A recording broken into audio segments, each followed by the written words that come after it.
Go ahead.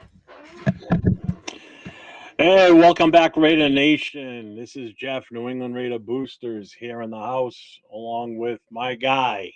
LV Raider 10, baby. What's up? Welcome back for episode number 6 here. We're gonna go over. No, I'm pointing. I gotta point that way. Sorry. Yeah. We Oh, that way. we're gonna go over the KC Raider game first from Friday, Black Friday game, and then we're gonna give you a little preview of the game coming up this weekend between Tampa Bay and Tampa Bay. So, how was your weekend, buddy? How you been? How was It your was Thanksgiving? I good. know you're away. Yeah, I went to go see some family out in Arizona, so it was a good time. Honestly, had a good time out there. It was good. It was nice to see some family. Haven't seen them in a while since they moved out there, but yeah, it was fun. Honestly, Arizona is a lot of fun, a lot more fun than I expected, to be honest. But dangerous. I'll say that. That's it. That's all I gotta say is dangerous. What about you? What did you guys were up to Yeah. this past holiday? We were here at the house. Oh, nice. My mom came up. Um, my daughter and my son-in-law they live upstairs, and then my son and his wife and my our granddaughter they live right up the street Oh, nice. in an apartment there. So they came over. So we were all here for Thanksgiving. So it was a good day. Oh, really Got to cool. spend it with my granddaughter. That's all that matters. I love that little girl to death. Oh, So I awesome. mean, I look like a big tough asshole, but I'm a teddy bear at heart with her. She's got me. She's got me. uh, yeah, I So get. Yeah, so I mean, let's yeah. go So over no, it was this a good game. holiday. Yeah, it definitely was. It was a Yeah, great man. Let's holiday. get started. Yeah, so obviously the Raiders found a way to lose, and I don't know what it is with this season, but they always seem to find a way to lose. So the Black Friday game, it looked really good the entire game, but the Raiders end up losing to the Chiefs 17-19. And uh if you want to go ahead and just give us like your thoughts on the game as an overall real quick. I mean, obviously there's a lot to talk about this game, a lot. Yeah, there is. Yeah, I mean, if we lost again. I mean, it's in Kansas City, so I mean, it is a very tough place to play. But we always play them well, no matter how bad we are. And obviously, this year we're god awful. Mhm. So I mean, we almost pulled it off. We lost by 2 points, but again, a loss Yep. is a loss. Yep. Um, I saw a lot of improvement overall with this team on both sides of the ball. Mhm. Um, the only position that was lacking, obviously, was our kickers. I'm not going to talk so much about them this week. I jinxed us Yeah. last week. Anybody that watches the Rated Connection show that the two of us are on, along with Cheeto and Rated Jay, um, I hyped up our kicker Carlson big time last Wednesday night, and man, did I pay the price for it on Friday. That's all right, man. Um, so I feel as though I jinxed them. So that was the only weak spot, really, to be honest with you. I mean, O'Connell played great, Mhm. didn't make any mistakes. I mean, I can't blame him for that last play, and I can't blame that game on the refs. There's no way everybody's saying it. The refs blew it for no. That game was ours to win. We should have won it 3 field goal attempts before. Honestly. I mean, we had 3 chances to win that game. He hits Yeah. one of those 3 that he misses, and we win We that win. game by 1 Yep. point. Exactly. Yep.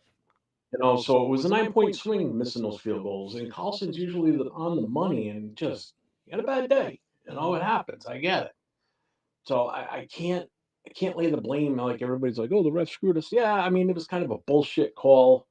But the more you analyze it, the more you look at it, there's there's a show that Captain Jack does where this guy's on there called the Ref Guru, and he former involved with the officials with the NFL. I mean, he knew how the rules go, and he laid it all out one day. I watched the show, and I'm like, okay, it kind of makes sense then, I guess. Yeah. But that wasn't the reason we lost. We didn't lose it because of that. No. But I mean, again, overall play looked good both sides. Yeah, What's definitely. your feel? Yeah, I mean, like I said earlier, the Raiders just find ways to lose. And to me, honestly, like even though Carlson did miss those kicks, you can't I can only give so many excuses for, 3 attempts, of course. But they were very, I mean, rather long in the cold weather. That ball doesn't travel very well in cold weather. And I mean, Yep. you can say all these kind of excuses, but you do have to hit one. Carlson is, like you said, has normally been on the money on long kicks, especially too. He's been pretty accurate. And the ball just did not fall through the uprights for whatever reason. But to me, the biggest blunder of this entire uh, game happened at the end on that fumble. And that to me Yeah. was the mismanagement by Antonio Pierce by wanting to run another play rather than getting up to the line, make sure everybody's set, make sure everybody is good, spike the ball at however many seconds that gives you. I know it's probably more than what you had wanted, but you still get up on them and they're left with a little less than 10 seconds maybe. And you at that point you Yeah. just take that chance. To me, you got to take that chance. So that's where Well, I I mean, think. and his explanation at the end of the game too, because we just wanted to run the play and throw it out of bounds. Yeah, like What? yeah, I don't exactly. get that. That doesn't even make any sense. And like, call a timeout. I mean, unless he was really worried about Carlson not hitting that field goal. I mean, if I was the head coach and I knew that we were going to run Carlson out there, I think I said it last night in our show. I would have been like, let's get the ball down to the 3 yard line so we know he's not going to miss. It's like, Yeah, because that was my biggest worry is that is he going to even hit this one? right. But I mean, his response to why that happened, but then you got JPJ out there taking the blame for it. So he's a Yeah. stand up kid. Then you've got O'Connell saying, no, that was my fault. I clapped for the ball. So it's like, all right, I mean, what really transitioned that caused that to happen? Mhm. It happens. Are we really upset that we lost? Well, people that want that better draft pick, it's still a bonus, okay outcome, Right. because we still hold our position. We actually moved to number 2 now, Right. so we didn't really lose anything, you know. So if we would have won that game, we would have moved up to like number 5, Mhm. So Right. anybody that's got aspirations to get either one of those 2 quarterbacks, and that's a conversation for another time. Um, We've I talked remember plenty getting beat about up that, on it pretty honestly. hard last and Oh, I know. yeah, Last night, everybody was coming for you that would last have night. hurt. Honestly. Dude, I was taking on some heat last night. But yeah, I just I'll have my own take on that again for sure. But it Yeah. just we did what we needed to do. We put on a good show. I mean, the team looked sharp Mhm. in all aspects, like I said. Yeah. But And right here, like I said earlier too, the clock management was really bad. Like I said, Antonio Pierce needs to be better on that. And I know that's one of the reasons that, a lot of people are asking for his job now. I don't know. I yeah, mean, he's made like a couple of pretty big kind of bad decisions. Like in the hmm beginning of at the Chargers game, putting the ball obviously this one against the Chiefs, and then of course there's others I can't think of right off the top of my head right now, but he's definitely had made some questionable decisions. I don't think that they're enough to want to fire him exactly, but I don't know. There still needs to be addressed at least. But let's go yeah, ahead and go around to the all around good play. Of course, starting with Brock Bowers here. Brock Bowers, hold on, let me put this away. Brock Bowers, 10 receptions, 140 yards, and 1 touchdown, and he looked like a monster again. What is your yeah. feeling? He bounced back. Yeah, he bounced back from that Denver game. Denver took him out of that game. I mean, they put Patrick Surtain on him. That made a big difference. So I mean, Mm-hmm. he was basically invisible. He had 4 catches the week of Denver, and then he comes out with a 10 catch game on 14 targets. Yeah. You know, 140 yards and a touchdown. I mean, those are the games we've been getting from him. The downside is that that's what everybody's going to expect from him every week. I mean, he's only human. He's only going to be able to do so much. Right. We don't really have a lot of other weapons that can take the pressure off of him, Mm-hmm. but he's still catching anything that gets thrown next to him or Yeah. near him pretty much. His catch radius It, is it insane. yeah, I mean, he's now where does he sit on here? Because I got a list up here of receiving. Oh, he's like third So in receiving even yards? yeah, he's number 1 in catches. Yeah. Um, that's before tonight's game. I don't know what Amon-Ra's got, but Mm. Amon-Ra had 76 before this game started. Okay. Bowers is at 84 catches, 864 yards, 4 TDs Mhm. on 113 targets. All Yeah. right. So you think about this. So 84 catches based on 113 throws to him. That's a pretty damn impressive, completion, or Yeah. reception versus targets ratio. Exactly. Whereas then you look at somebody like CeeDee Lamb, who's got, yeah, 79 receptions, but he's also got 11 more targets, 124. Right. So that's a big difference. Yeah, it So is. right now in catches, Bowers sits at number one. I Oof. mean, he's still on pace to break all the rookie records. I Yeah. mean, the kid is phenomenal. He's definitely shown he was the right pick for us. Yes, Some definitely. people were discussing, what if we took Bo Nix instead of him? With our system that we had in place this year, Bo Nix wouldn't be what he is now. Bo Nix went to the No. right place, the right coach. If Yeah, he for was with sure. us, we wouldn't get that wouldn't be the same player. No, for You sure. know, Bowers is just Bowers is phenomenal. I mean, he's just one of those generational talents. I love the kid. Absolutely love him. Yeah, he's a great talent, and honestly, it's a great consolation prize for not getting our franchise quote unquote quarterback this past draft, honestly, because now it's something we can go ahead and continue to build this roster around. Because, like I know you said it, Mhm. we're not just a quarterback away. We're not just like one, two No, we players got a away. lot of hope with So Bill. yeah, so definitely, so this for sure helps. It gets more offensive weapons going. And another offensive weapon that went off this past game was your guy, Aiden O'Connell, right here. 25 for 35, 340 and two tubs. What do you I know you are a And big the big Aiden thing, O'Connell no fan. interceptions. No interceptions. That is I very am. true. I know you're a big Aiden O'Connell guy. He looked So yeah, tell me about this game mhm. right here. He looked comfortable. He really did. Very. He looked comfortable as all could be back there. Um, he had obviously based on 340 yards to throw. Granted, I know he had one deep one to Tucker, right? Mm, I keep yep. getting these two confused. Yeah, Turner and Tucker. To Tucker, I know the two Yeah. T's. Um, he had that one big pass play to him, but still, he threw for 340 yards. Yeah. He had time to throw. The line gave him time to let the plays develop and get it downfield. And that's even with Chris Jones on the defense trying to get his ass through the line. Yeah, for sure. Chris Jones is Chris Jones. The guy's unbelievable as a defensive tackle. Well, and I mean, he's there's not much you can say bad about the guy. Mhm. But our offense did a pretty decent job. I don't even did he get he I don't think he got what did he get 3 sacks? I think he got sacked 3 times. It was something rather low like that, honestly. I'm not sure Yeah, off the top of I my know head, Mahomes but got sacked 5 times. That was awesome. 5 times. That's good. But yeah, I think AOC looked good. Which is why some people be like, "Oh, you're gonna push him to be the quarterback next year after one game." No, but you look at the last 2 games he's played against 2 of the top defenses. He did okay. Yeah. Granted, I mean Denver was Denver. We kind of gave that game away too. But I'm still impressed with him. You he's shown Yeah. progress. Let's see what happens this weekend. Yeah, he definitely looked very good this week against the Chiefs, and that's pretty big because the Chiefs are one of the best defenses in this league.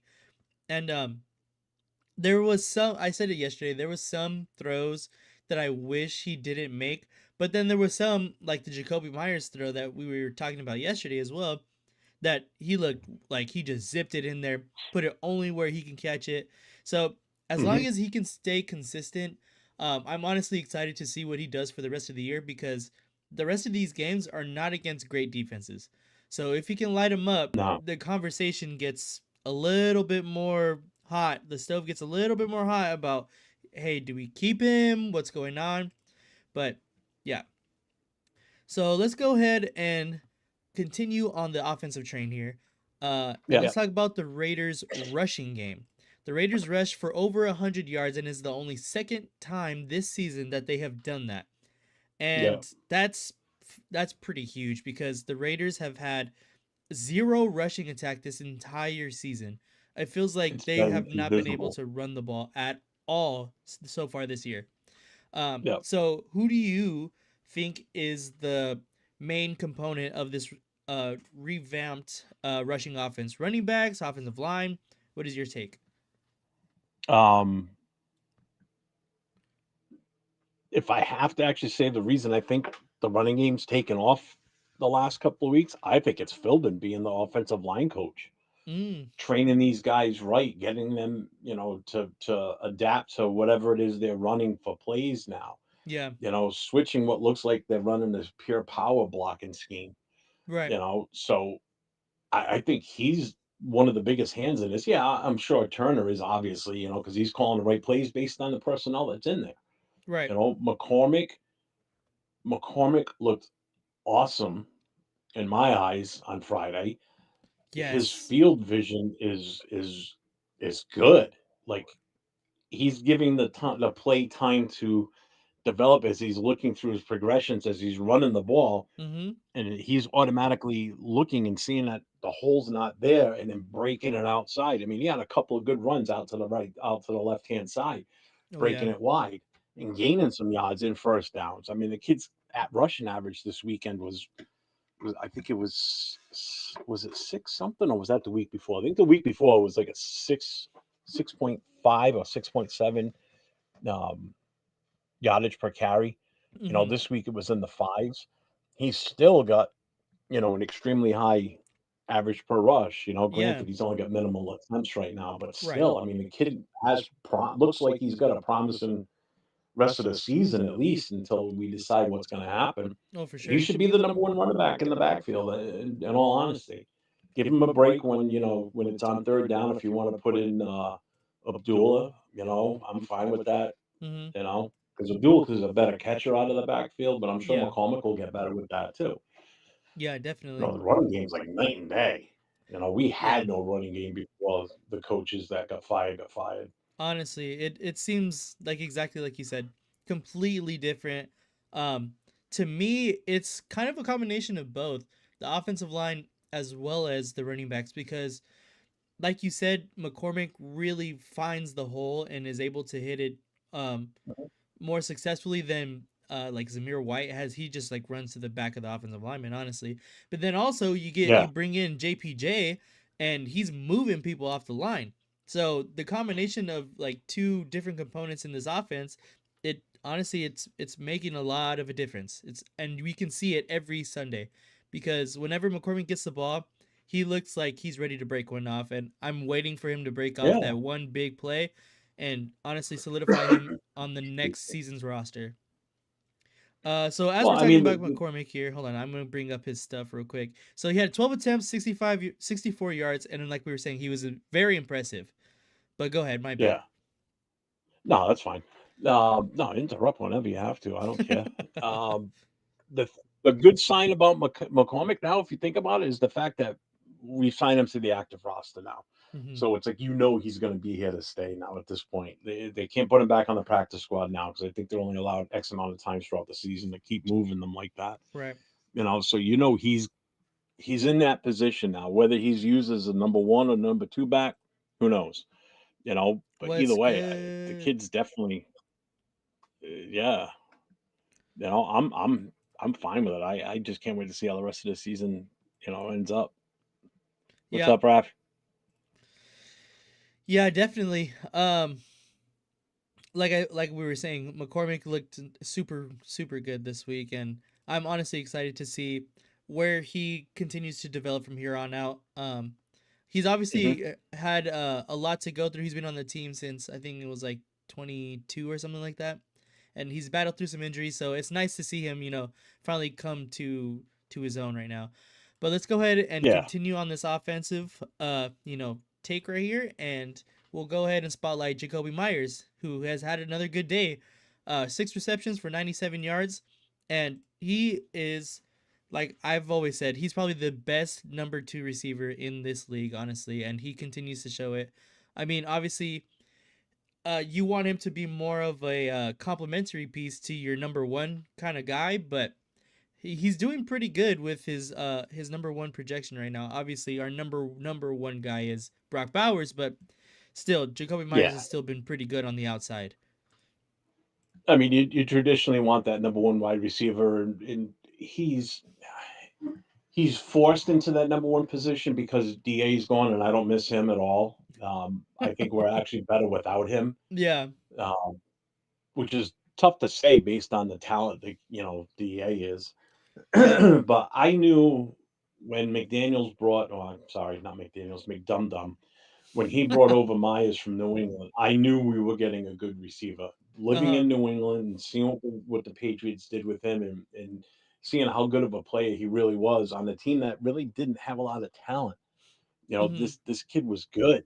Oh I yeah. was completely happy with that move, having picking him up. I thought for sure that was a great move, and it's still paying dividends now, even though McDumbass is gone.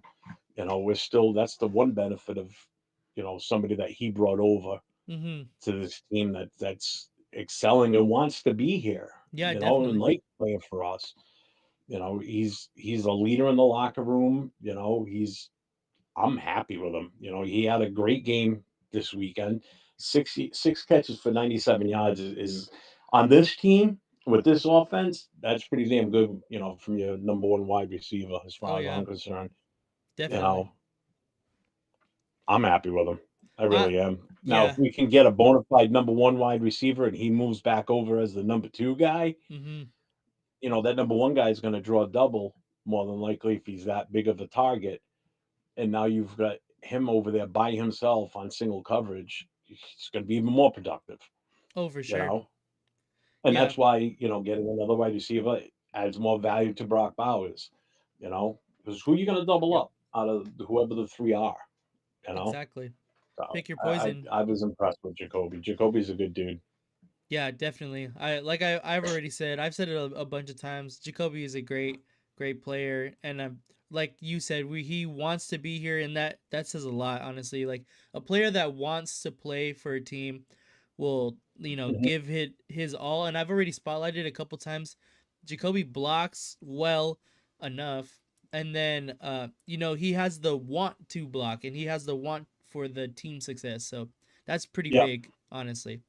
But let's go ahead and move over to the other side of the ball, and let's talk about what we kind of already said a little bit at. But the defense provided a lot of pressure against Patrick Mahomes, and they sacked him Yeah, they did. 5 times, which I believe is the second, or it's tied for the most times that Patrick Mahomes has been sacked in one single game. So where was this pressure coming from?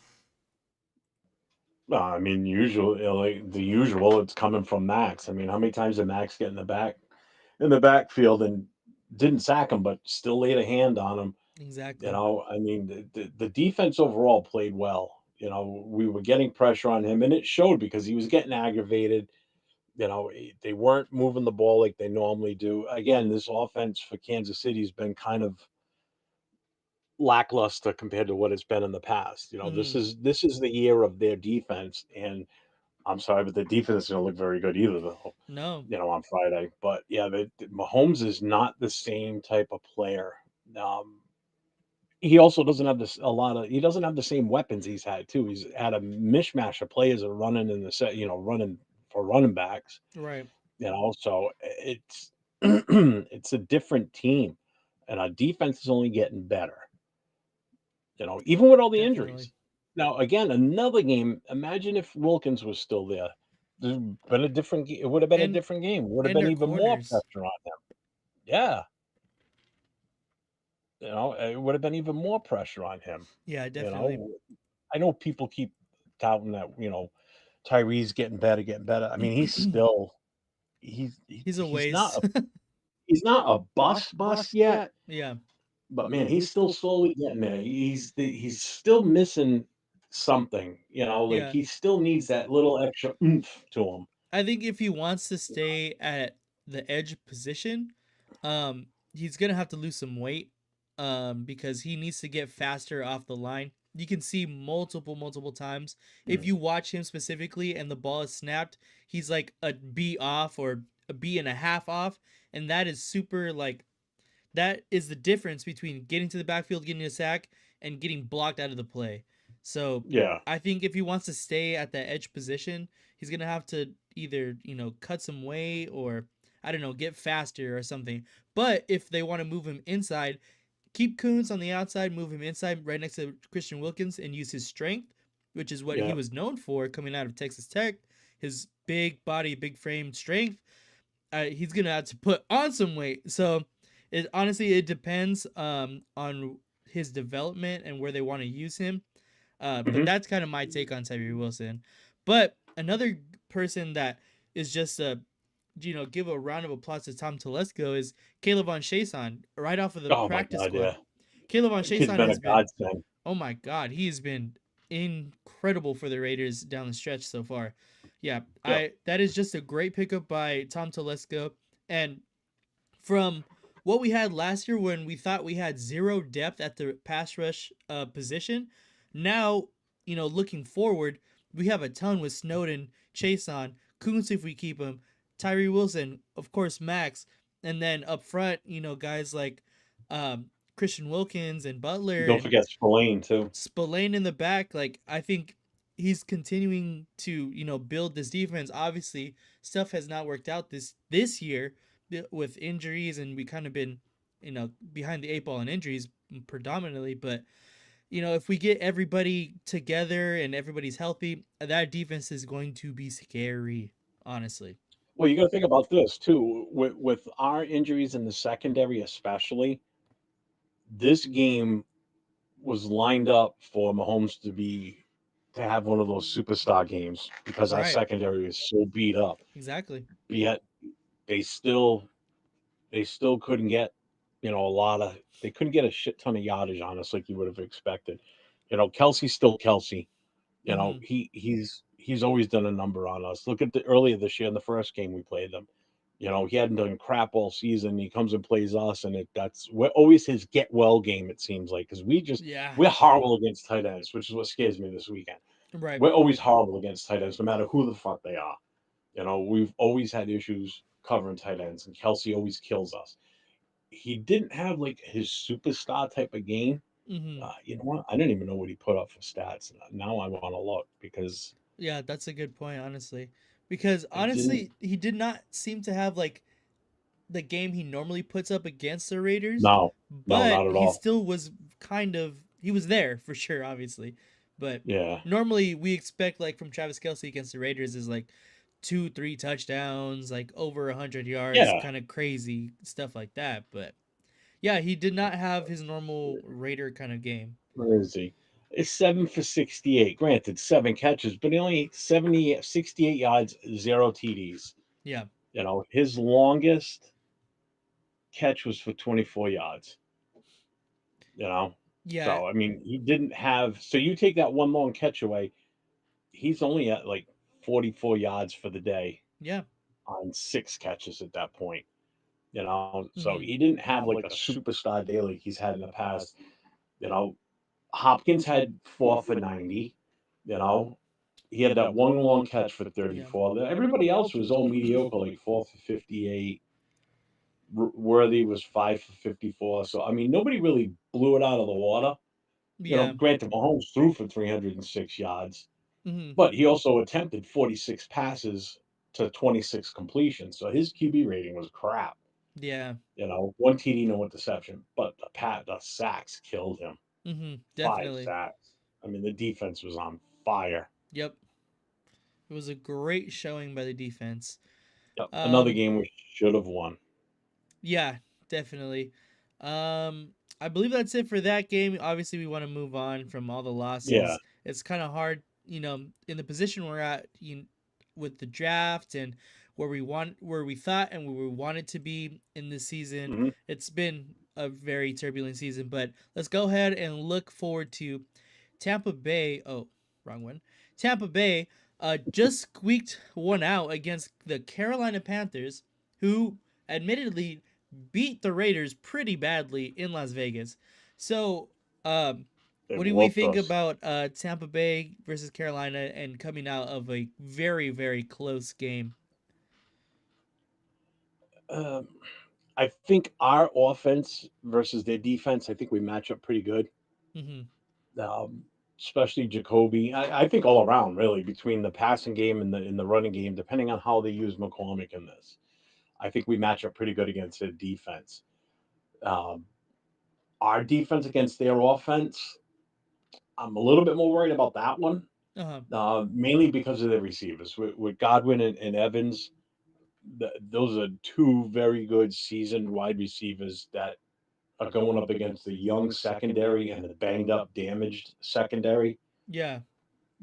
So that worries me. And then I said it last night. I think the X factor for Tampa Bay is possibly going to be Kate Otten, their Mm-hmm. tight end. Yeah. I mean, he's a good tight end. Mayfield knows how to use him. I think that's the difference maker in this game. We've got a chance to get, excuse me, to get burned in this game on the passing game. That's my biggest fear. Yeah. Um, Katie, where are you, Katie? What did you do last week? That's what I want to look at. I want to see how he did against Carolina. Where are you? Carolina game. Where the hell is it? Oh, here it is. All right. So let's see. And that was in Carolina too. Right. So he didn't have. He was 4 for 20 last game. But again, I mean, Tampa Bay ran the ball. That's our other big issue is if it looks like Irving's going to play. Yeah. Um, Irving is going to he had play. 25 carries for 152 yards and a TD against Carolina last week. Yeah, that's gonna be my X factor if he gets to play. I said it Yeah. yesterday. If he's going to, and in which I think, like you said, he is going to play. That's gonna be the X factor for Tampa Bay, because Hmm. they had. I was listening to the Locked On Raiders podcast. I know a lot of Raider Nation does. Q Myers. He had the Locked On Tampa Bay guy on. He was saying that Tampa has had a bottom, I think, like 10 rushing offense the past like 3-4 years. So the Yeah. emergence of Bucky Irving has been like great for them as well, and he's been looking like a really good pickup for Tampa Bay. So that is the key for me, as well as Mike Evans. Mike Evans is one of those uh, tough receivers and a really good receiver for a long time. And with our banged up secondary, I think they're gonna target the Cameron Richardson a lot, like just like he has been targeted for the past 2-3 weeks, I believe. Yeah. Yeah. Last week, what did Evans do? Evans had a good day. 8 catches, 118 yards, and a touchdown. I Yeah, mean, that's pretty damn good. that's pretty good. Yeah. And even Irving out of the backfield, 3 catches, 33 yards on Mm, top of the 152 for rushing. right. So I mean, this is Tampa Bay's they're in a shitty division. Yeah. So then nobody's really running away with it now. I mean, they're six and No, six in their division, and I think they're tied for the lead, or they the got the. lead. Oh Yeah. no, they're in first place. They are in first place in the South. You know, uh, this is I don't know. You see what Evans does. You know, I still think we match up pretty damn good with them. Mm-hmm. I mean, you look at what Thielen did against their defense. 8 catches, 99 yards, and a touchdown. Mm, Bryce Young threw for almost 300 yards. 298 yards and a damn. touchdown. No interceptions. Did he get sacked? What do we have for sacks? Yeah, I know that Tampa Bay's mainly their secondary has been really banged up, and they have to pick up players off of like their practice squad, and Yeah, players that they normally don't have to depend on, because that's what they were talking about earlier today too. Like I mentioned, um, one sack. They sacked one him one sack. time. Yeah, they have not been getting good pressure on the quarterback. That's what it says right there. Yes, Um, I mean for Tampa Bay, it's their offense that scares me. Their oh defense, yeah, like I said, I think we're gonna do. Bowers, I think is gonna fucking own them. yeah, exactly. I think Bowers should go off because they don't have any linebackers right now. Everyone has been hurt, and they can't really cover. They can't depend on only Antoine Winfield. Like he can't be everywhere at No, once. So Bowers should have a good game hypothetically, and I'm really hoping to see that because that is one of the things What's up, that I John? think that the Raiders need to do if they expect to win this game. Hmm. Which I already said I want the Raiders to win, but if they don't, I don't know. The other thing I just looked up too, um, Carolina sacked Mayfield 4 times. Wait, Carolina sacked Mayfield 4 times. Yep, one, Wow, 2, 3, 4. Yep.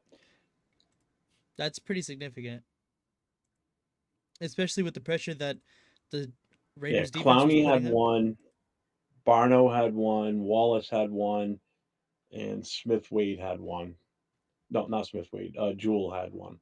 So 4 sacks, four Wow. sacks on Mayfield, and he's a little wiry little dude too. So I Oh mean, yeah, you know he's got the chance to he extends to some break a plays. run here and there. Yeah, he Yeah, I does. mean, last time we saw him was when he got to LA on a Wednesday and played us. I think it was a Thursday.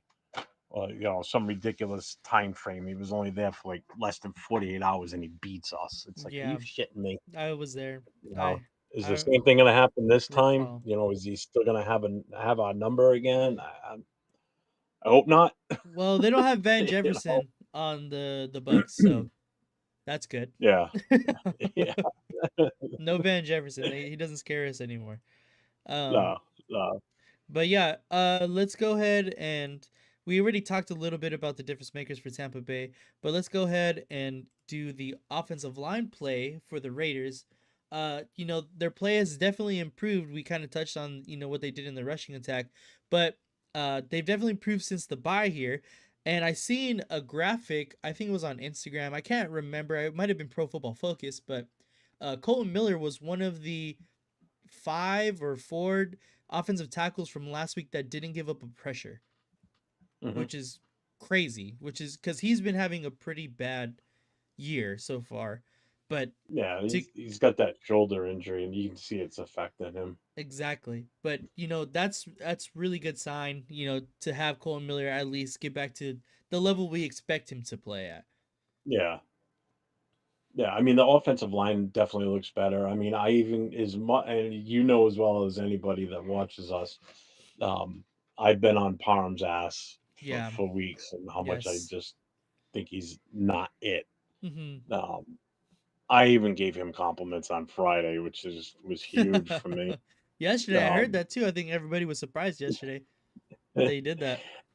he that one play where he pulled to the left side and he got a nice seal block and it worked out pretty good. McCormick got some yardage out of it, so I was impressed at how fast he moved too, how quick he got off the ball and made that play.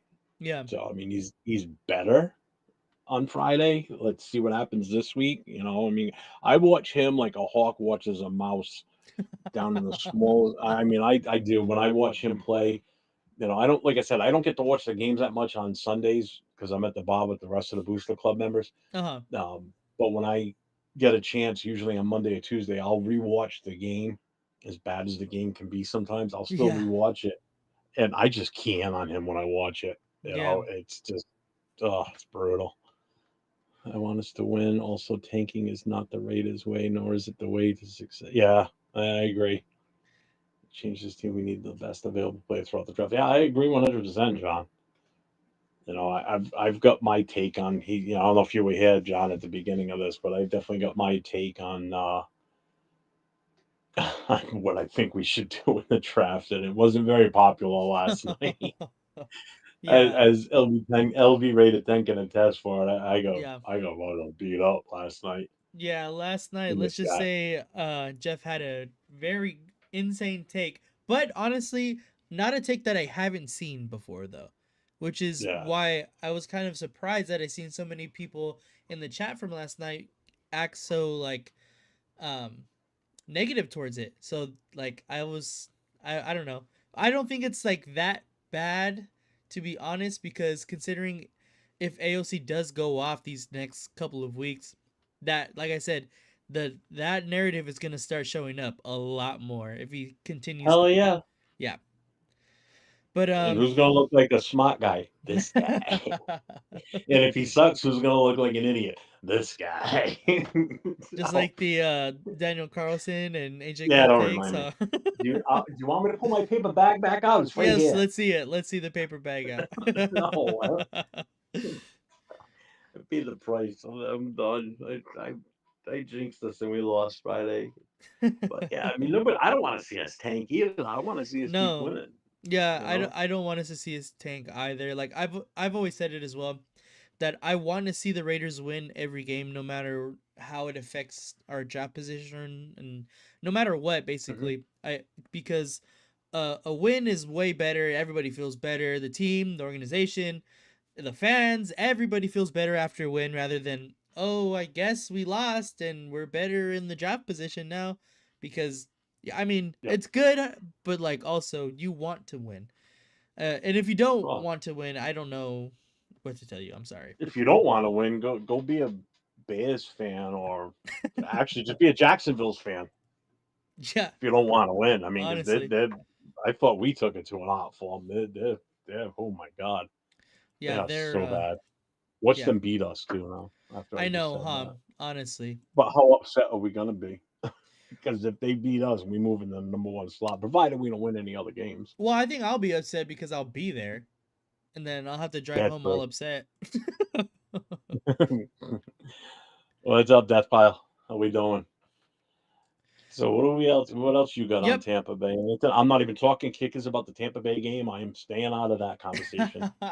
Well, honestly, I'll say it then because Daniel Carlson is gonna have a bounce back game. He's gonna win me my fantasy playoff game, and everything's gonna be good. I'm not gonna have to shell out 150 bucks on the first freaking week of the playoffs. So, Yeah.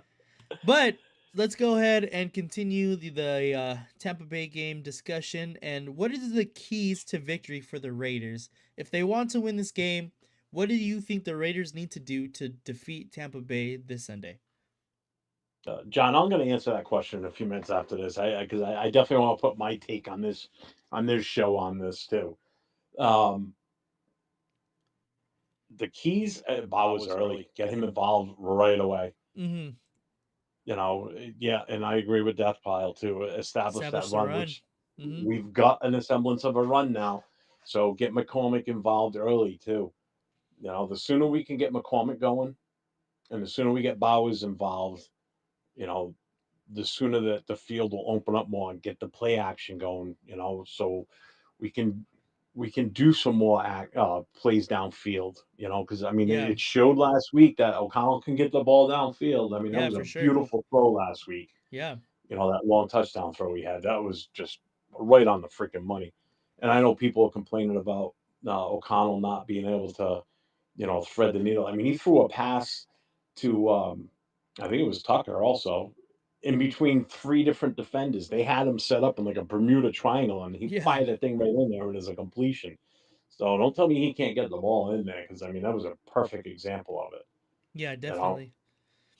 I, Yeah. I, Go ahead. Sorry. Bowers, Bowers, Bowers, Bowers, Bowers. That's it. Yep. That's what exactly where I was going to pivot it to as well. I Yeah, think Brock Bowers has to be the X factor for this game on the Raiders side of the ball because he is obviously our best player, and I think he needs to show it again this week. I think yeah, he just received AFC Offensive Rookie of the Month. He's going to yeah. need to continue to show that kind of dominance. And honestly, this might be the game. This game or the next one against Jacksonville. Or isn't Jacksonville next week or is it Atlanta, we got a Monday night game Atlanta? after this It'll be one. so it'll be this game or it would be um against Jacksonville where he's going to solidify offensive rookie of the year. Put that in the books right I now. hope so. I'm gonna take it to Vegas on when I go to the Jacksonville game. Offensive rookie of the year, slip, Brock Bowers. That's who I got. Obviously I'm a little biased, but still. I think that's exactly what's gonna happen. And then of course, it says right here, Sincere McCormick is going to. I think he needs to establish his run. Antonio Pierce has said that he doesn't want to throw the ball it's like since the beginning of the year, he said he doesn't want to throw the ball a million times a game.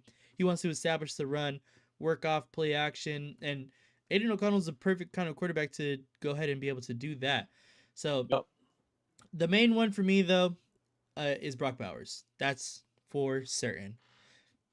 Well, But just put that into perspective for a second. He was named Offensive Rookie of the Month, mm-hmm. and that's with a kind of crappy game against Denver with only 4 catches. Yeah, That just goes to show you how good he was in those other 3 games. He could have one, right. low to mediocre game and still pull that off with what some of these quarterbacks are doing. So I mean and that's a tight end. We're not talking about a wide receiver, and we're talking about a fucking tight end Yeah, that is offensive rookie of the month yeah. for November. That's That's insane. impressive. I don't care who you are or what type of player you like. I mean that's fucking impressive. Yeah, It really extremely is. impressive. And Death Pile, I would love to see McCormick get it because you know why? If he gets 110 yards, that means that we probably are going to win. We're winning that game. That's for certain. If he gets We get 110 over yards, we're 100 winning. yards, we're going to win that. Yeah, that's for sure. And that's probably coming on like 15 carries based on how he runs. Oh yeah, yeah. He runs hard That's between the not even running tackles. him 30 times for that 110. That's Mm-mm. like a 15 carry game for 110 and a tud. Yeah, for You sure. know. Yeah, I believe that is it. I know you wanted to answer a question though in your chat. If you want to go Yeah, ahead and I adjust definitely that. want to go. I want to go back to the this. Where is it? It was from John. What about Sam Donald as a Oh. stopgap quarterback? In my honest opinion, we've already got the stopgap Mm-hmm. quarterback. We've already got our starter for next year. In my eyes, we've got O'Connell. So my whole take on this is, no matter what pick we end up with, we don't grab either one of those two that everybody's pushing for, whether it be um, Shador or Cam Ward. Because I honestly feel it comes this time next year, if we take either one of those two, I think we're gonna have buyer's remorse. And everybody's like, well, well, how Max Crosby's having buyer's remorse? Yeah, exactly. He pushed for AP, and now, you know, supposedly he's not too happy. Supposedly, I don't know the whole deal with that, but anyway, I think we will have buyer's remorse grabbing either one of these two. Um, so my feeling is, if we end up, say, we finish at number one, we get the number one pick. I say, my honest opinion is we take Hunter. All right, either we take Hunter, so that gives us our playmaker on offense for wide receiver, and with the ability to still play in the secondary. Whether we do not play him in the secondary, that's besides the point. But you're going to draft him as that wide receiver playmaker type player. If we end up with anything higher than number one, because Hunter's going to go number one. Jacksonville doesn't need a quarterback. Yeah. Um, they really don't need a running back. They could use a top wide receiver like him. So if Jacksonville finishes number one, I'm willing to bet they take Hunter. So if we have a pick that's not number one, we trade back in the first round for extra picks. And if we trade back into the top 10, stay in the top 10, so someone else can move up and get a player that they're choosing, then we can go look at a running back too. Mm-hmm. I just don't think we need to draft a quarterback that early in the draft because it's only those two. The two players that they're talking about, like Shadur, if you look at his consistency and his stats, I don't think he's what everybody thinks he's gonna be. And along with him comes Dion too. Now I have nothing bad about Dion as far as I loved him as a player. I think Mm-hmm. he's a great college head coach. But the media is going to be in his face the whole time, especially if Shador's not having a good season, or if we push him and get him out there too soon and it's not a right fit. Right. Uh, it's just going to be we're going to be in the media for the wrong reasons. I just think we can still draft a quarterback. I'm not saying that we don't grab one. There's other quarterbacks in the draft that are worth taking that we can get in the second round, Mm-hmm. you know, or even in the third round. We've got so many holes to fill in this team and so many free agents that we're not going to be able to bring them all back. Some of them we definitely don't want back. Right. Um, there's so many holes to fill in this team, so putting all our stock in one player that may or may not start right away is crazy. Mhm. I just feel as though we can make that pick or put that pick towards something different instead of just going after one of these top two quarterbacks as they picked them, Yeah. being Shador and Ward. I just I'm not sold. I mean, I wasn't on the Shador train for a long time, and then I started watching him play and Ward too, and I was slowly grabbing that handrail for the train to get on for Shador, and I got on, but I'm off it again. You're off I it got on again. for like one stop, and I jumped back off, took my hobo stick, and I got out of there. I just I just I'm just not for it. Yeah, John, Yeah. see, I'm telling you, quarterback in the second round, we don't need a stopgap. We've already got it. O'Connell is it, O'Connell's definitely and the best bridge quarterback I'm we not could have. basing it on just last week's game. Like everybody's, oh, one game. No, I mean, just look at how he was last year as a rookie when he took over. In that whole debacle of a season last year, and then this disaster this year. This kid should have been starting from the beginning, and I think the whole reason Minshew started is because of the money we were paying him. For him to be Yeah. paid that kind of money to sit on the bench as the backup, I mean, I get why they started Minshew because I'm sure that came down from upstairs. I'm sure that wasn't an AP decision, you Right. know. But I still say O'Connell is it, especially if he balls out these last 5 games. That's Yeah. big. That Yeah. that just puts another feather in his cap to say, you know what, he's our guy going into next year right now. So we grab a quarterback in the second round and we sit him and let him get ready to play in 2026. Mhm. Look at some of these quarterbacks that sit, like Jordan Love. How long did he sit behind Aaron Rodgers? Like 3 seasons? Look at how long Yeah. Aaron Rodgers sat behind Brett Favre. And look how good they were once they were given the starting job. Yeah. Love's playing Patrick Mahomes out of his sat. mind the last 2 seasons. Yeah, Mahomes sat. I mean, there's no need to rush these guys in. Mhm. And that's it, John. That's why I say, if you're not going to get those one of those two, that's not your desire to get one of those two. You trade those picks away and you get draft equity up the ass because that's Yeah. what this team needs. We need more. We need more bodies on the in the. We need more bodies basically that can fill these holes, and you just build it through the draft, whether it takes 2 years or not. Mhm. You know, that's my take on it. I know it's not Yeah. popular. We found uh that out last night. yeah. Yeah, exactly, right. Everybody had some definitely something to chirp about Yeah. that take for sure.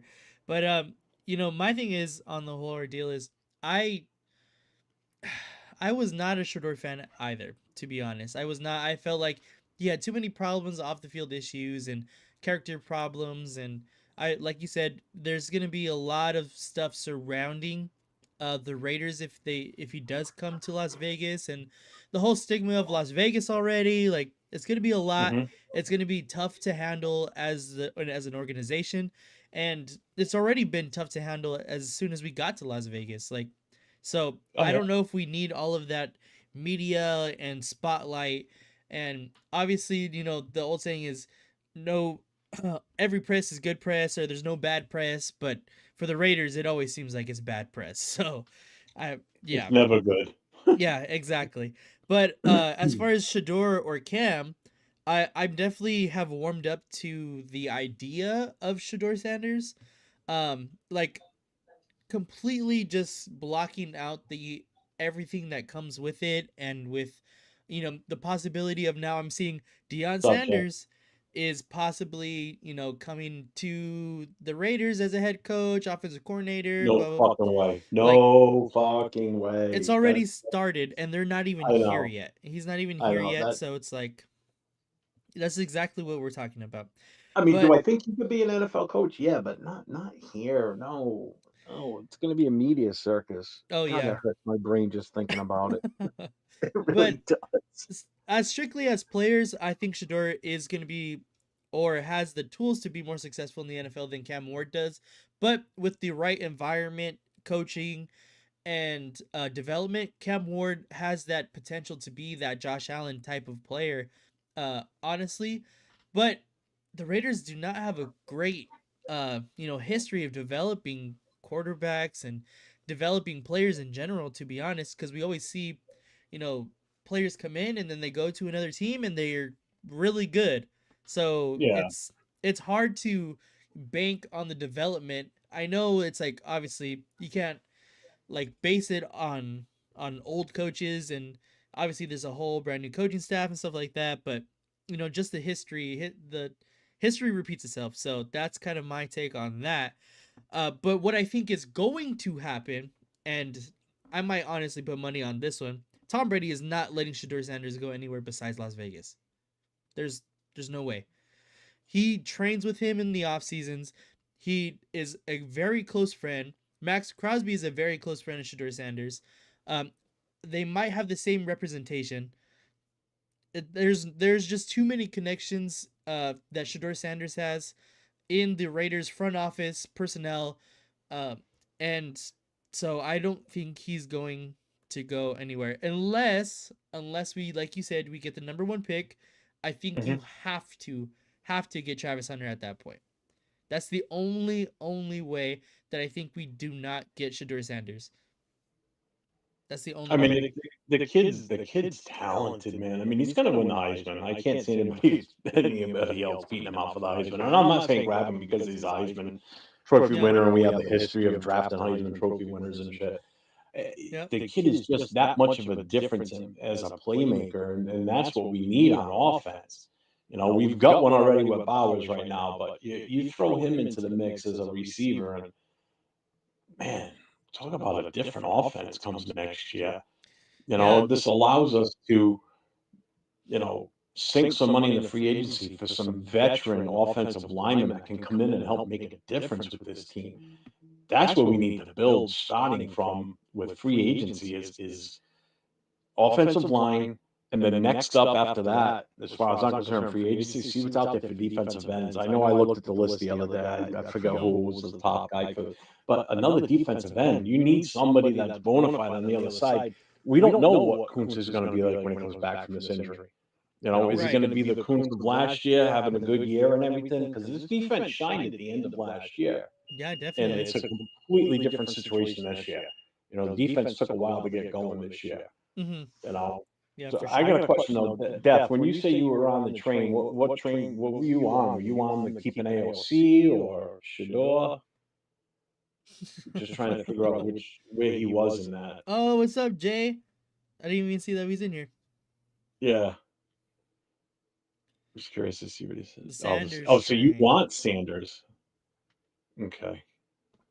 I mean, everybody's entitled to their opinion and their thought. I mean, I get it. There's some people that are, well, you know what? There's some people that are, so for him, and then there's many that are out there that are so for Ward, and then there's boobs like myself that just want to stick with AOC and go different route. Yeah. There's a lot fewer of the ones that think like I do, you know. But if I'm right, I'm not going to sit there and say I told you so. I'm not going to rub it in people's faces. Uh-huh. You know, if I'm wrong, I'm wrong.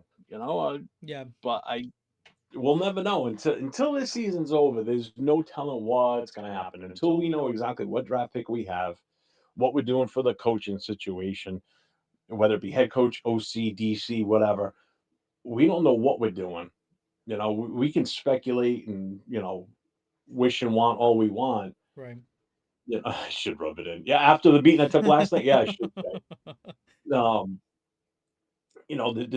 there's no telling what's going to happen until the end of the season where we finish it with the draft pick and what the plan is going forward. That's the big factor in all this. So we can coulda, shoulda, woulda, coulda, shoulda, woulda all we want right now. That's what they said about Jaden Daniels last year, that we had too many connections to him. Yeah, I think the Yeah, there was difference no with chance. that, We weren't gonna get Daniels. We had exactly, we no were too far shot. behind in Yeah. the draft position. I mean, obviously everyone was like, sell the entire house, your whole draft, do a Mike We Ditka, Ricky tried. Williams, but I at that point I don't even know if it's worth it, to be honest. I mean, we tried to move up. Nobody was listening, you Yeah. know? So, I mean, you automatically knew that we weren't gonna get either one of those 2. We Yeah. weren't gonna get either one of those top 2 quarterbacks. It just was not gonna happen. Our best shot to get anybody would have been possibly Bo Nix, Penix. you know? but Denver takes him right before us. And then after that, I was like, all right, well, the next best that I like based on what I've seen him play was Penix. Mm-hmm. Who the hell would At have thought Atlanta would have taken him? Nobody And thought Atlanta it was was like gonna take a him. pick or two before us too. I'm like, all right, he's still there. We got the second round pick. We're gonna get him in the second round. And then all of a sudden he gets picked. I'm like, are you shitting me? I almost threw something at the TV that day. I'm like, what the? But you know what? Look what we got instead. You know, JPJ. We got a center that's going to be there for years. You Yeah, know, so I mean, the kid's good. I mean, we had a good draft. The first three picks. I mean, they all three of great them in my eyes were home runs. I mean, Glaze has starters. been yeah. I mean, Glaze has been great. JPJ is just. I think the kid's a fucking rated true and true. You Yeah, know, I he's love the great. kid. You know, he's a man after my own heart. He's a big fatty center. And that's what I love. You know. And yeah, you know what? I agree with you, Death here. I wouldn't try to move up to get Sanders if we win a couple of games here either. I think Tom Telesco has proven and shown that if we do stay in the spot, that he's going to pick the best player available, and that is how you build in the draft. It doesn't. It's not by need. It's by picking the best possible player Hmm. at that time. And look at what it got us. It got us Brock Bowers. It got us JPJ, Glaze. So, that the way that he builds in a draft is, I think, is going to be super beneficial for the Raiders, and I'm really excited to see what he does in this upcoming draft. To be Oh yeah. honest, Well, and look at it this way: if this was the Raiders of old, like meaning like let's go back prior to Telesco as the GM, yeah, if this would have been a couple of the different GMs in the two prior regimes, yeah, guess what? Came that 13th pick, we probably would have reached for a quarterback at that point. We yeah, would have taken Penix at 13, and then everybody would have been screaming, crying because you know damn well we could have probably got him in the second round. mm-hmm. Or there was a chance to get him in the second round. Nobody saw Atlanta doing that. So, that's the type of move we would have made in the past. Whereas you had a GM that was thinking smart and saying, listen, this kid's a great talent out of Georgia. Anybody that watched him play in Georgia knew exactly what we were getting. Oh yeah, So a lot of people were complaining. We took another tight end. We took one last year too. Just watch the kid play. Just watch him. And you'll know what you're getting. And he's lived up to everything I thought he would was going to be, and even tenfold more than I didn't think he was going to be leading the league in catches right now. right, I don't think yeah, anybody saw that coming. no, Absolutely not. definitely not. And he was shot out of the cannon right from the first and second game of the season. Bang! It's like holy shit, this kid's amazing. Yeah, You know. honestly, So I mean, I'm happy. I'm happy with what we got. We've got some of the building blocks right now. You know, it definitely, yeah. Miller's playing better, but you know what? We're going to lose him at the end of next year because he's a free agent after the 2025 season. So we're going to get nothing for him. I'm mm-hmm. fine. In all honesty, I'm fine with trading him away at the draft to get more picks for him. Get something for him now before we let him go for free because Yeah. we ain't going to get any type of compensation for him or nothing. Well, I think we might. I'm not sure, This is a but good tackle draft as well, and I think, yeah, if we want to start to pivot that way to, maybe he's getting a little expensive, a little older, he's getting more injured. Let's start looking that way. Definitely in this draft for sure. yeah. I mean, there's so many different directions we can go. When you've got Yeah. such a high draft pick or early draft pick, there's so many different ways you can go with this. Mm-hmm. You Yep. know, it's only going to benefit you, and it allows you to be flexible in the draft too. Because the more picks you can accumulate, the more you can move around that draft board, and moving up and down the draft is key, especially with this team Yeah. because there's so many holes to fill. I mean, you just look at through the history of some of the positions or some of the players that were taken and where they were taken in the draft and how well. Terrell Davis, perfect example, drafted in the sixth round, Hall of Famer. Mm-hmm. You know, Tom Brady drafted in the sixth round. Oh, look how that ended up. Yeah. He's going to the Hall of Fame. You look at some of these guys that were picked so late in the draft and have been so damn good. Look at Brock Purdy, last pick in the draft. Now he's having an off year this year, but don't forget, no McCaffrey all season hurts too. Yeah. He's having a run with a rookie back, two rookies actually. No, I'm sorry, one rookie, and then one 3-year player that's been sitting behind CMC for the last last 2 years. Uh huh. So it's like, Brock Purdy, last pick in the draft, and the kids playing damn good. I'd take him on our team. I would if we had the last pick in that draft and somebody grabbed him, based on how he's turned out. That would have been a great pick. Yeah, You know, definitely. Honestly. everybody's always shooting for that top tier guy all the time. So a lot of times those don't work out. You know, I think Yeah. Hunter is a little bit different of a story. I mean, I that's the the closest thing kid, to the a for kid. sure thing I in this draft at least. Um, but the big question is, where does he play? I know I've heard him saying he loves to play defense, but I've heard also that obviously, or not heard, but we obviously know that receivers make way more money than defensive backs do. So does he even give the defense offense type of try? I guess that depends on the organization and where he goes. I would say giving him a shot. Like if he's not successful in one of the positions, move him to the other side full time. I mean, he's shown he can do it. He's shown he's that Iron Man athlete in college. And I know a bunch of players have done it before. Obviously, Charles Woodson has done it. Miles Jack is another one that comes to mind. Um, there's one that just left my brain, but it's done. It's happened before, but not to that type of snaps on both sides of the ball. So Yeah, to me, if we do get him, I would say give him a chance at both sides of the ball. Let him see what happens. To be honest. I say you sign him as a wide receiver, but you know in your mind you've also got this pure talent at defensive back too. Yeah. So he plays primarily wide receiver, and then say games where you're going up against like Minnesota, and you've got J- uh, Jefferson out there. Guess what? He's playing defense that game for a Yeah. good chunk of the time, and you put him on him. And then we You put have him on one of those when you play against a team that's got one of those super like a Jamar Chase or a Jefferson or Puka Nakua. These guys that can just burn you bad. yeah. You put him on those guys for quite a few plays that see that game.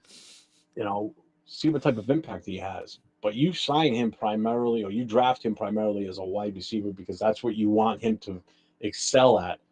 But you've still got him to have that ability where he can play in the secondary. Yeah. You know, Definitely. Woodson, like you said, Woodson was drafted as a cornerback, played offense every now and then when we needed him Mm-hmm. to. Dion did the same damn thing.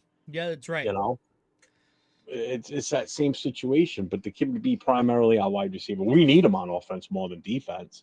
Yeah. You Honestly, know, we do at that point. because I'll tell you right now, you beef up that front defensive line at end and in tackles and such. Uh huh. You're not going to need superstar uh, secondary guys. You're just going to need serviceable guys because your defensive front is so strong and so good. Quarterback's not getting time to throw the ball, 40, 50 yards down the field Right. because he's got the defensive line guys in his face. Mm-hmm. So the plays are going to break down faster. So now the receivers are going to be scrambling. So I mean, you don't have to have a superstar secondary out there. Mm-hmm. I mean, don't get me wrong. I mean, if you can have one, then that's awesome because then now you've got a super well-rounded team on defense. Right, exactly. That's what I was gonna say as well. That if the addition of Hunter makes that cornerback room and that secondary room that much better, because we already know Jacorian Bennett is gonna be a good piece to continue to build off of. Nate Hobbs is one of the most underrated quarterbacks. Jack Jones, if we can get him to where he was last year, I mean, the sky's the limit on that guy as well. So that cornerback room will be just absolutely insane, to be honest. So Yeah, but yeah, I'm I not. believe It's yeah, going to be that's about it. interesting. Yeah, it's very exciting. It's a very good time to start. If you haven't already, to start getting into Raider football. Obviously, we're not the best right now, but from here on, like we're gonna have a lot to talk about. We started this podcast and the other podcast very at a very good time. Hmm. Building communities very at a very good time. So I think only from here it's gonna get a lot more interesting, especially going into the off season this year. I'm excited. I Very. can't wait. I mean, and we haven't even touched, not even touched the whole coaches situation. I mean, that's another half hour, 45-minute conversation right there. Yeah, You know, exactly. I mean that's something that you and I haven't even done on this show is talk about that. If I could say one thing about a coach who was just let go today, who I said on a previous show that I wanted at our as our OC, Who Eric got let B. go today? Did I miss that? No, not in the NFL, not in the NFL. Oh, why? Eric Who got let Bieniemy, go? Eric Bieniemy got let go as the offensive coordinator from UCLA, and he was a guy that I wanted last season when we were looking for an offensive coordinator, and he was still out there. He helped out his friend at UCLA, helped him along there as a first time head coach. Let's get some more experience. He was very successful in Kansas City, moderately successful in Washington. So I mean, if we can continue bringing that quarterback, have a guy who has molded a guy like Patrick Mahomes, knows what it's like to be successful in the NFL at the offensive coordinator position, which we are in need of, I Mhm. don't see why not. I mean, I know another one of my other content creator friends, Millennial Raider, was laughing at me because he was like, Eric Bieniemy is like he had Andy Reid as a head coach, Patrick Mahomes at the quarterback, and he was like he was kind of just a product of that. But you have to understand, like when you have those pieces with Tyreek Hill, Travis Kelsey, you have to scheme them open as well. Like they're not just gonna do Yeah. backyard football, and they have to be able to be put in the best positions possible, and I believe he did that with a lot of talent in Kansas City predominantly. I it I I mean, if you wanna get into it, we can talk coaches right now. I don't know if you got time. I just wanted to say because I know he got let go today. So I mean, if you want to, we could. I mean, I don't know how much time everybody got on here, but I mean, I'm down. Hey, whoever's in the chat, you want us to start talking about coach possibilities? I mean, we can extend this a little bit more. I Yeah, mean, if you guys are all bored and wanna stick around and watch and interact, I mean, shit, I'll fucking go, I don't care. I It's know, right? 11:30 here, but I'm a night owl. Ah, Death Pile beat me to it already. Now we gotta end it now. Thanks for the spoilers. Spoilers. But yeah, go ahead and You touch. wanna go first, or you want me Go to go ahead, first here? because I think Alright. I have the same kind of thought here. Alright, we'll do it. Fuck it. Um, yeah, Vrabel. If AP stays, I'm okay with it, but am I? Um, I in a perfect world, I would love for Vrabel to come in, and I know people that especially live around me because I'm in New England. You'll be like, "Oh, it's just another Patriot coming in to run the team." Blah blah blah. No, no, it's not bringing the Patriot way here. You know why? Because he went on to coach a different team and had success in Tennessee, Mm-hmm. developed his way of doing things, and he was successful. Yep. Did I think he deserved to get fired from Tennessee? Hell no. No. He should still be there, but he's available now. Mm-hmm. So I would be fine with Vrabel coming here as our head coach, clean house out of. If there was one coach that should stay on our roster or on our coaches room, would probably be Philbin, Mm. because just how much he's done with such a lackluster offensive line and And in such backups little and time as injuries well. in such little time. Everybody else, bye bye, see you later. Um, and hopefully Dayball gets fired by the Giants, and he's available. You bring him in as your OC, Mm-hmm. and then you also bring in possibly Robert Sala as your DC, or you could still keep Graham if you want to keep Graham. I wouldn't be Yeah, I opposed to would that not be either. opposed to that as well. I think you're trying to assemble the Avenger coaching staff, though. I don't Yeah, know how much money the Raiders are willing to put into that kind of coaching staff, but yeah. I haven't heard it. I haven't heard it upstairs yet because the line just beat the Packers Oh, really? 34-31. I'm waiting for my daughter to start screaming. It's just everybody No. that's here, she's a Packers fan. So, and the reason I say Dayball, because a lot of people are like, why Dayball? All right. The reason I say Dayball is he was a coach in Buffalo offensive coordinator, and look what he did with Josh Allen. Mm-hmm. Okay, turned Josh Allen around and turned him into what he is now. Okay, and the other reason I like Dayball, he was a coach in New England as a tight ends coach. Look who he had for tight ends then. He had Gronk, he had Hernandez, and look what he did with those two during that time frame. Those two guys were amazing. All right. Now look at our team. Look at what we have. We Mm. have Brock Bowers. We have Mayer. Now, granted, Mayer is not on the same level as Gronk or Hernandez. I'm not saying that, but Brock Bowers is. For goddamn sure he is. Yeah. He could turn Brock into a new Gronk. Even Gronk's even said it himself. Yeah. He I said he saw was an gonna be interview with better than him. him. Yeah, he could turn Bowers into the next Gronk and even beyond that. Mm-hmm. He could hopefully get Mayer. I'm sorry, Meyer. I keep saying Mayer because of Jacoby. I don't know why. It is Mayor. He could turn, huh? It is Mayor Jacoby Myers and then Myers and Mayer. Mayor. Yeah, Yeah. There you go. It is confusing. It is it's my confusing. dyslexia, I guess. Um, you could turn him into another top tight end too. So now you look at the combination when those two were playing with Brady throwing the ball. No, I'm not saying O'Connell's Brady. That's not what I'm getting at. I don't But know. you His look number and is see, 12. yeah, yeah, yeah. And his owner is Brady. His owner is Um, Brady. you look at what he turned those two into in tight ends. I just see I can see the future and how good it could possibly be. That's why I am so for Vrabel. And if Vrabel can, and he's got history of being there when Daboll was in New England too, so they know each other. Yeah. So it's not like they don't know each other, and they Exactly. haven't coached together or been together a lot. So you know that there's going to be some sort of chemistry there. I feel as though that would be like the dream situation would be Vrabel and Daboll, you know, being our OC with this team, with the talent we have, especially at tight end. I mean, what he could do with those guys and the play scheme he could come up with in some of these two tight end sets that we could do with these two guys. Oh, good God. Mm-hmm. Good Yeah. God. And then you go and grab Hunter Oof. as your wide receiver. Am I saying McCormick is also going to be our running back? Who knows? We're He definitely gonna could. need to draft another running back. I love And we him can, as and we like can get one in another the one. second round.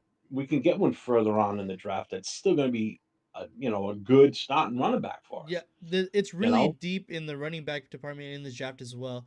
Like you can and get there's a lot of free agents out there too. But I yeah, wouldn't sink a exactly. shit ton of money. Like a lot of people are saying, "Oh, Nick Chubb, Nick Chubb." Nick Chubb's No, injury issues. That's what yeah, scares me with that's him. yeah. I don't know I'm about that not one. crazy about You can that, get and the I don't want best to see. back in the nation from the past season in Ollie Gordon in the second round. Like he led the Yeah, nation in rushing yards last year. Like obviously he hasn't been very great this year, but he is a great back that I believe the Raiders should target in the second round or even more than that. yeah, Death. He's right. Death Pile's right too. It is deep run in running backs this Yeah. draft. So shit, we could draft a couple. Yeah, Don't forget we've exactly. got a shit ton of money in free agency too. So you could bring in a veteran running back to help these younger kids because that's what we don't have. We don't have a veteran running back. I don't consider Abdul a veteran running back that can help teach these guys. Madison, Um, he's been he's never been like a true like every down type running back. You could bring in a Najee Harris. I I like Najee. he's not going to be cheap. No. He's not going to be cheap, but he's going to do what you want him to do. Yeah. Where's my list? I have a list of free agent running backs too. Let me see. Let's just for the shits and giggles look at what's out here. So, and I'm going to look at the ages too. Mhm. So Najee Harris, 26 years old. Right now, his salary is 3.2 million. I would think we can handle that. Aaron Jones, 30 years old from Minnesota, 7 mil. He was injured this year. Yep. Nick Chubb, 28. He's 2.2, but he just came back. Yeah. Ezekiel Elliott, hell no. Bye bye. No. No. Um, after that, it kind of thins out. You got AJ Dillon. Hmm. He hasn't played at all. He's been injured too, right? Yeah. And then, yeah. So, really, I would take Najee Harris. You could throw enough money at him, Yeah. you know. I like Najee a lot. Well, there's really everything else after that's kind of eh. Cam Akers, no thank you. Yeah, no thanks on that one either. Yeah, I mean, you just again, I mean, we're gonna pretty much outbid anybody. If somebody's in the running for Najee Harris, he's 26 years old. Come on, you know, why wouldn't we want somebody like that? I mean, Yeah, the kid's a proven commodity and a proven running back. You know, but I'm saying even if we see what McCormick can do, you bring in a veteran running back with McCormick to help teach this kid, help him learn more behind him, and then you pick up one of the top rookies. You know, I think you just agreed. change this team so much, and then you draft a quarterback in this draft. Not in the first round, named Ward Sanders. Couple that with if we have a shot to Dart, move up to number 1 or finish at number 1 and get Hunter, Hunter. I Yeah. mean, I would be fine with Dart, you know? Like, a lot of people are saying Milrow too. I wouldn't take Mm, Milrow with a first round pick, not the absolutely first not, that's a round. reach. Not the first round. Milrow No, in the second. that's a reach, You can convince me. I think. Yeah. I don't know. I mean, this you know? this like we've been saying, it's very exciting to be.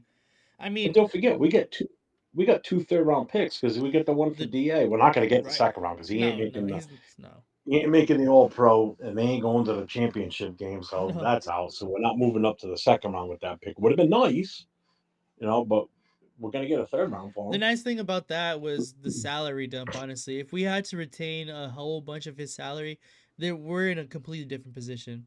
We are lucky that we got the third, as well as no more salary on that contract. To be honest, him. like that was the best part about it, for sure. I would even be willing to give up a first round in the 2026 draft Mm. to move back into the first round again, To be to be honest with honest, you, this yeah, year.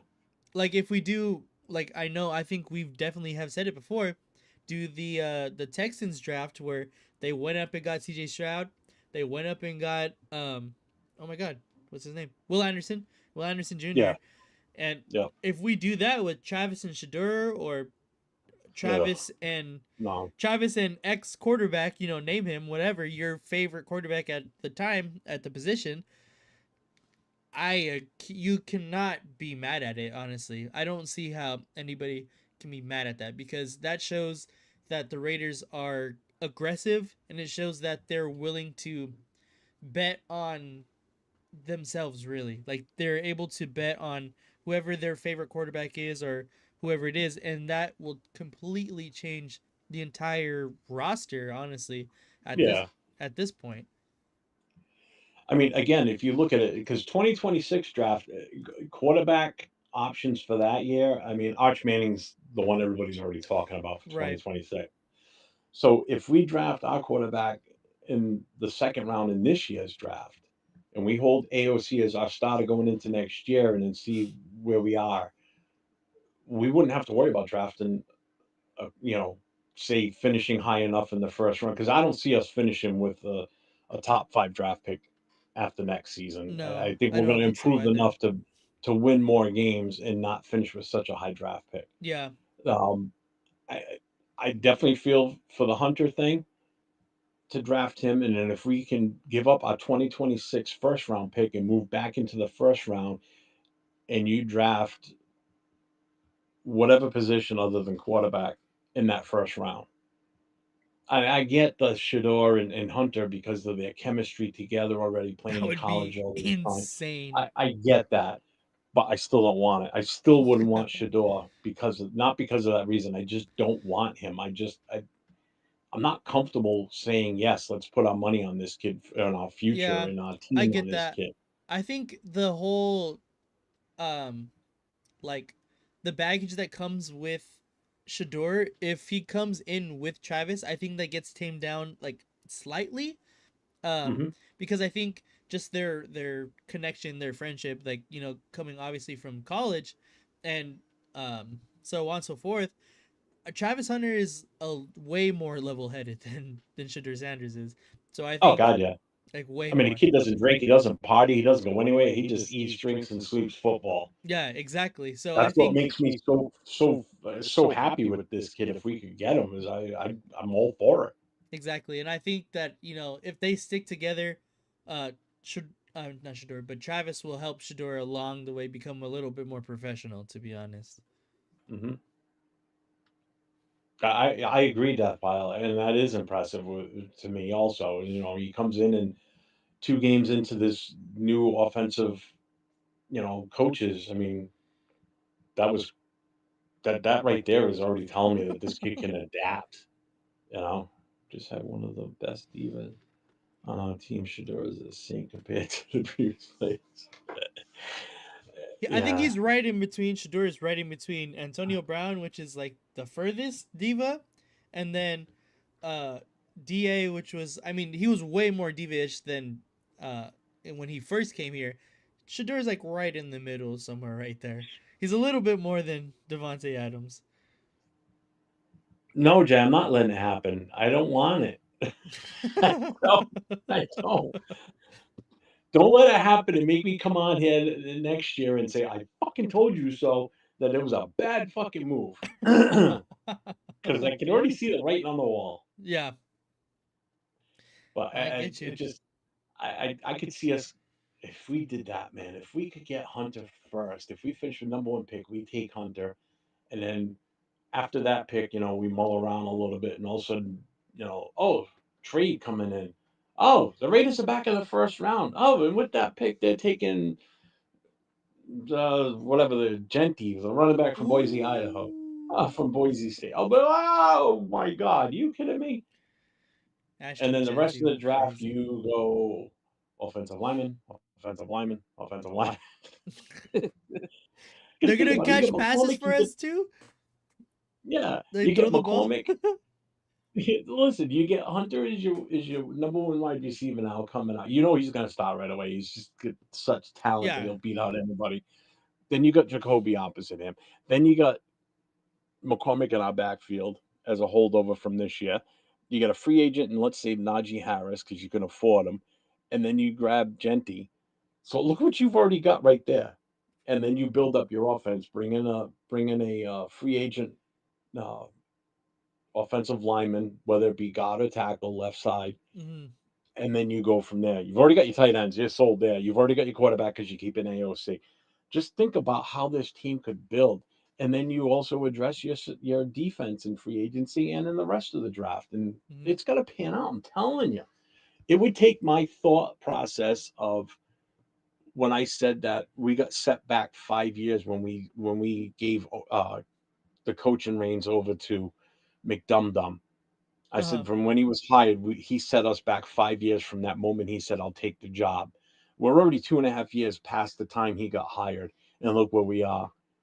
That the team was a playoff capable team before he took over. Hmm. He dismantled it, brought in these idiots that he brought in, except for Jacoby. And look what happened. Did Carr dirty, got rid of him in the manner that he did. Brings in Garoppolo. You think that's an upgrade from Derek Carr? Yeah. All right. So then a year and a half into his coaching on this team, he gets fired. So now we're a year and a half in. AOC takes over, turns the team around for the second half of the season. So now here we are now, a year later after after AP got hired as, or brought in as the interim. So now we're at 2.5 years right now of this time frame since McDumdum got hired. We're Yeah. still 2.5 years away. So right now we're on pace to come true with what I said that he set us back 5 years. Yeah. So if we build like I just suggested, we just cut that timeline down a little bit At least a year. because we could already have an impact comes next year and win some more games versus what we've done this year. Yeah. And then comes 2026 season, now we're talking a whole different story here now. Yeah, we wouldn't have a first round pick because we gave it up this current draft to get 2 first round players. And if everything works the way that you kind of want it to work, dude, by that time, by the 2026 season, we could have something special brewing here. Look at the talent that we brought in and look at what it's cost us. Yeah. Not much. Not much. I'm telling you. I'll I I'll I'll I'll make it all make sense, trust me. I I'm on the train, dude. You don't have to. You don't have to. Convince me. So I if I think. converted you now?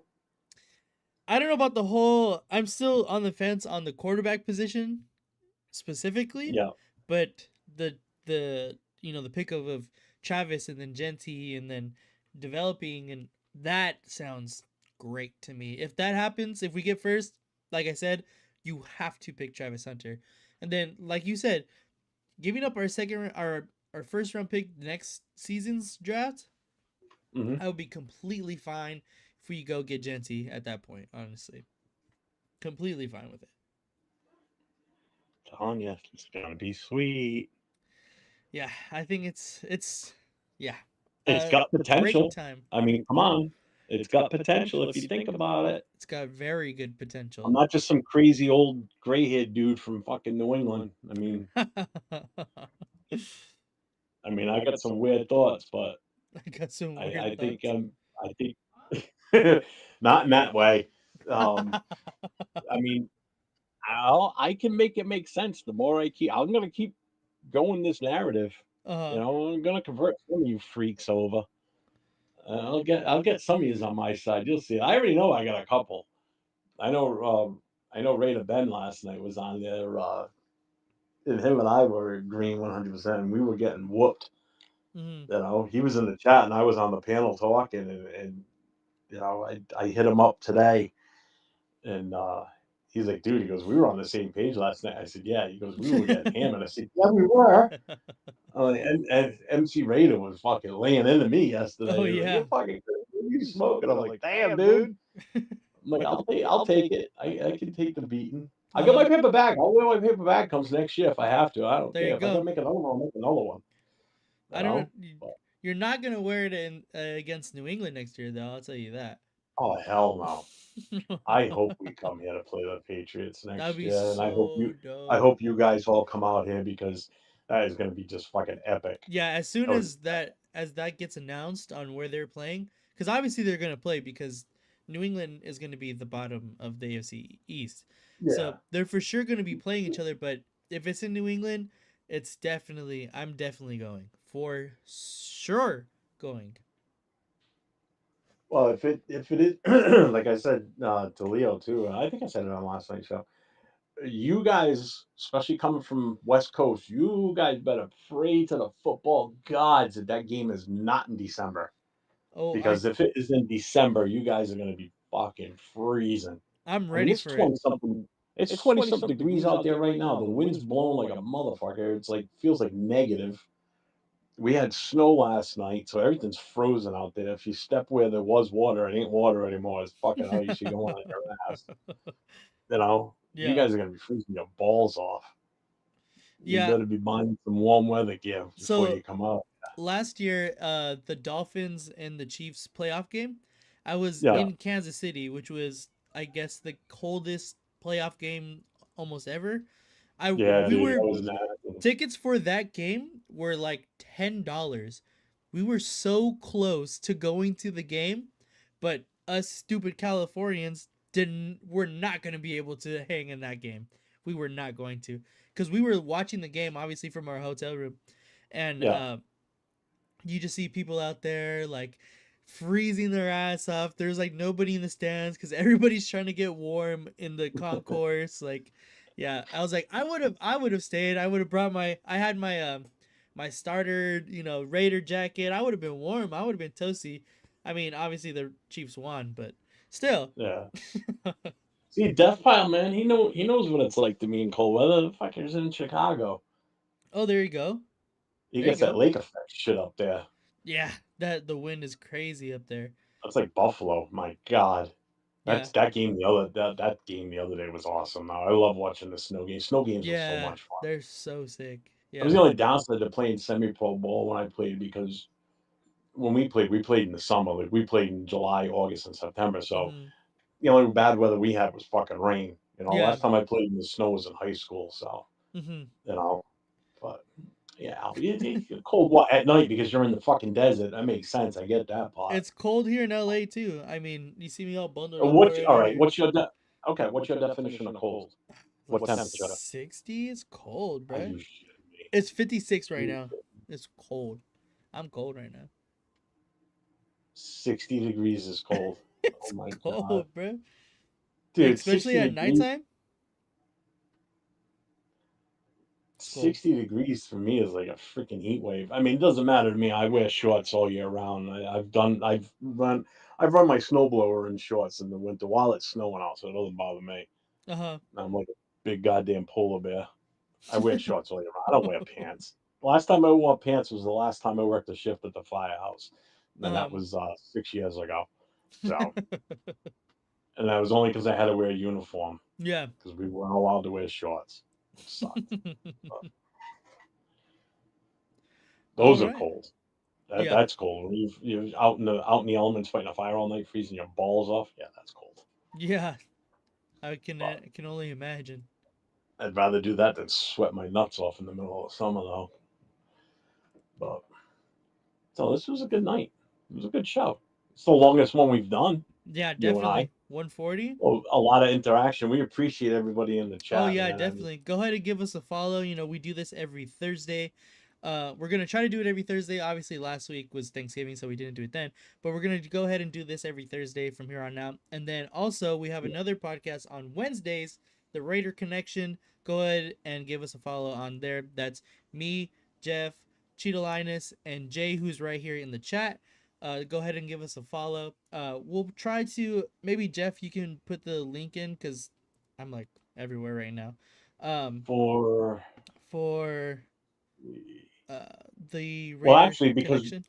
for the rate of connection, actually, if you just go to There you go. on Wednesday nights, if you just come to any one of our four channels, Mm-hmm. you'll be able to watch it because we passed it to all four of our That's channels. right. So it's Yep. any underscore Raider boosters. It's LV Raider 10. Mm-hmm. Um, and Just Raiders Baby is Jay's, and then Cheeto Linus is what is his under? His is Cheetah, right? Cheetah? On Is it? his YouTube, I believe it's just Yeah, Cheeto Linus. Yeah. I don't have it here. I don't. Let me Yeah, see, and just look it up real quick because don't want to get it wrong for him. You know, definitely. Um, Let me see. It is yeah, and Cheeto that link I Linus. just posted. All right, yeah. If that link I just posted there, if you go to that, it's a Linktree account. If you click on that, it brings you up every social media platform that the Booster Club is on. So that comes the YouTube channel, Instagram, TikTok, um, you Facebook. We have a private Facebook group for the New England Raider Booster Club. I'm the president of the club, so if you want to join it, I'm the one that allows or accepts or denies anybody in. Basically, we keep it private because we don't want idiots that are fucking Chiefs fans or Pats fans jumping in there. Trying to troll you So guys. as long as you show some sort of an image in your profile that you got Raider stuff, it's an automatic accept. So we're only biased towards non-Raider fans. The rest can all pound tar for all I care. Uh, and we got a X account too. So Ron, all that. Um, so hit us up if you got any questions, comments, whatever. Leave Mm-hmm. any comments down below. Yep. If you guys got any suggestions for topics that you want to see Oh, LV10, definitely. LV Raider 10 and myself talk about, we're open to talk about anything. Um, I just like to talk. Yeah. I'm old, don't work anymore. I'm always home. I'm fine with getting on and chit chatting. I love it. I'm loving every aspect of doing what we're doing here. I mean, Hell yeah. this is fun, you Yep. know. Super. You know, be, Extremely. between what you and I are doing here on this show and the Wednesday show, and then I usually get on Friday night with Rundown Thank and you, Death Pile. Thank Turf. you. Yeah, thanks, man. We appreciate it. Anything we can do to help other people in the community too. So, Oh yeah. guys ought to check out Friday night if you know Turf. Actually, Death by Turf. I think I've seen you in the chat room on the Friday night show. I mean, that's a good time too because we get a bunch of Mm-hmm. us on there. So you get so many different points of views and fun stuff. I'll tell you what, I can't wait for the Monday night game Oh yeah. because if Turf does a live show, I definitely want to get on that. If he doesn't, It'll be then I dope. think, are you going to that game? The Monday? No, I'm you're not going to that I'm one, right? not. I'm going to be at a special like viewing place. I don't know if you've seen it Oh, probably on social media. It's called yeah, Cosm in downtown or in yeah. Inglewood, I should say. That's gonna be sick. I'm definitely gonna try to do some content there. All right. Yeah. Yeah, because I was I'll probably get on that Monday night during the game because that was fun on Black Friday. Oh Getting yeah. on there doing that. That was a good time. I You bet. know. Mhm. Well, especially because we were so excited and because we were playing so good, and we finally had something to fucking cheer about. It's the one game that I wish as a club we were together at the bar because we would have been cheering and whooping and hollering like a bunch of idiots, Yeah. only to be let down again at the end. You know. Right. Exactly. So this Sunday will be anybody that's in the area. We're going to be at the Providence Firefighters Hall. It's a 1 o'clock game against Tampa Bay, Providence, Rhode Island. That's where we'll be. It'll be myself and all our other club members, just like we do every Sunday.